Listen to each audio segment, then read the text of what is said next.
ask, has anyone felt failure in this room? Good to know. Let me tell you about childhood, because I had big dreams of being a model, of being an actress back when I was in grade 2 all the way up until high school. I used to, on my desktop computer at the time, and then later like on my laptop and things, look up agencies. They're not telling you about this. And look up their like requirements. I saw that you have to be 170 centimeters or above. I never saw a brown girl, or sometimes I saw a black girl, but never someone like me. I realized I didn't have the body type, I didn't have the look. And I then started to question, what would people think? Because I realized my society values education, values an academic career. I started to question, what will the society say when they saw my body on a magazine or on a billboard? Will they be judging my family? And I decided this wasn't for me. I decided that I didn't fit that box and it didn't fit the box made for me. On the outside, and we'll fast forward to 2021. On the outside, it looked like I had it all, especially for a brown woman, especially for a South Asian woman. I dressed appropriately, spoke appropriately, not too loud, not too quiet, right in between. I had my degree, a physiotherapist. I had a good job. I was on my way to becoming a wife. Now I know a lot of people experience the pressures of being in a relationship, getting married. I had bought my first house. I was living in my first house. And on the outside, I had it all.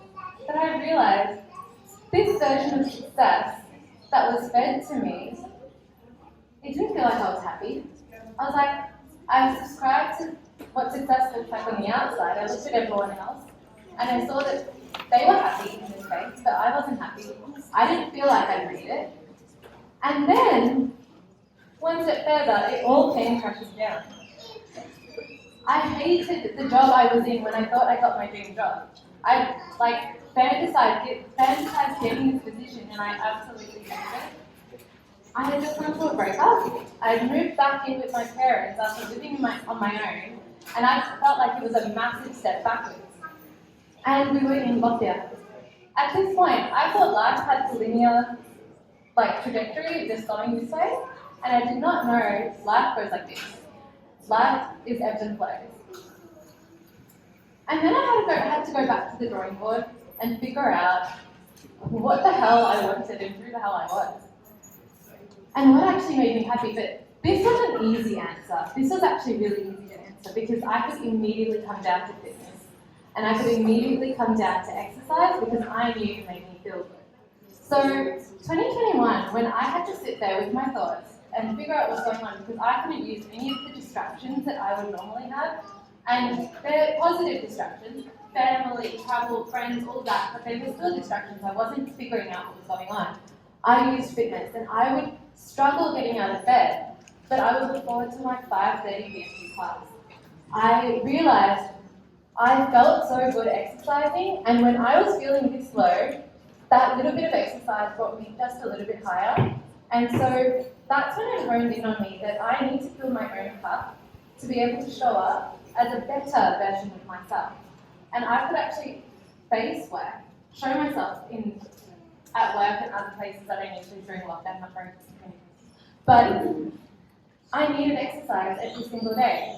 And so I realized for me, and I've done so many challenges, I've worked on the way my body looks and this and that, but I always come down to the fact that it makes me feel good. When I feel good, I feel confident, I feel better about myself, and I look good. But I realized that the blueprint of success and what success looked like on the outside, I didn't fit into, and I didn't fit into that box. I went back to the drawing board and I had to redefine, reinvent, and I had to work on my mindset. I realized that I cannot figure out every step of my life along the way. Life doesn't work that way. I had to do so much internal work and figure out what my identity was outside of my connection to the external world. So figure out who I was outside of all of that. I started to take myself on solo dates. I took myself to my first few surf lessons, which I wanted to do for years, and I put on the back burner. I took myself to heels classes, and I realized I started doing things that didn't feed the concept of success and the life that was projected to me, but it fed my soul. It made me happy.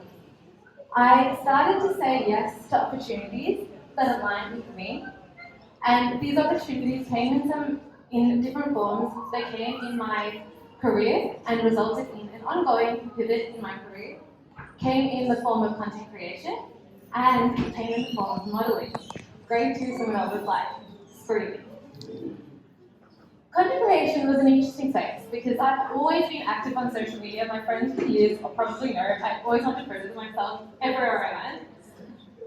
But as I started to work on myself, I showed up as a more authentic version of myself on social media. And I realized that people connected to that. It served as a place for me to express my creativity, and I had freedom. I was able to create what I wanted, and I was able to share myself. And it was a space that people came to you when they resonated with that stuff. The more I showed up in that space, the more opportunities came to me as well. I've been able to work with brands like Teal and L'Occitane, and these brands that I've never seen brand girls champion before, and I'm like, little me, got to do this. And then another opportunity came to me. I was able to model. The opportunity came to me by surprise, and someone saw something in me and wanted to create something, and we did. And it was amazing. And we did a bikini photo shoot at the beach. I remember seeing those photos, and my first response was, I look freaking amazing. How is this me? That was my first response, and my next response was, I can't share this anywhere.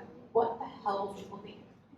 How can someone who has an academic career working in this field start posting these photos? People will question my integrity, my worth, and my value in society. And then I started to question, why the hell can I not do both? And why can't I do both? Why am I putting myself in a box? I realized this society that we live in forced women to fit the standards and conform to fit their standards and their narrative. We can make our own narrative. Since then, so 2022, I have done over 15 shoots, and they've ranged from implied, bikini, and lingerie, all the way up until bridal shoots.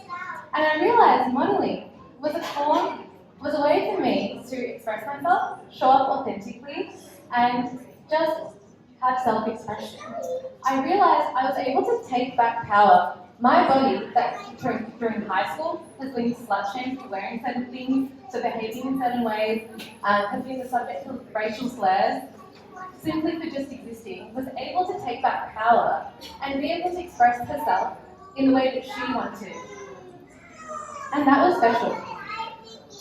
I realized as a South Asian, as a brown society, we should celebrate women who are able to express themselves unapologetically, not bring them down. And our culture of conservatism is designed to keep ourselves in boxes. I'm still on this journey. I haven't figured out where this will take me and what I'm going to do in this space. I'm willing and excited for opportunities to come and for me to continue to step into my power. But I wish I can go back to that girl in grade 2. And these are the few things that I would want to tell her. I want to say that we are multifaceted human beings, and especially South Asian women, we have so much to our identity. I want to tell her that she can be anything and everything that she wants to be, if she believes that she can. And I want to tell her that opportunities and things will align to her as she aligns to herself. I want to tell her that there is space for everyone, but we need to change our mindset from a place of lack and a place of competition to a place of abundance so we can celebrate everyone. I want to tell her that reinvention is not failure, because that's what I felt at one point. And that this world does have space for everyone. Last thing I wish I could tell her, and I want to tell all of you, is that you weren't made to be put in a box and expected to fit in. And you can be everything and anything that you are. So, thank you for having me today.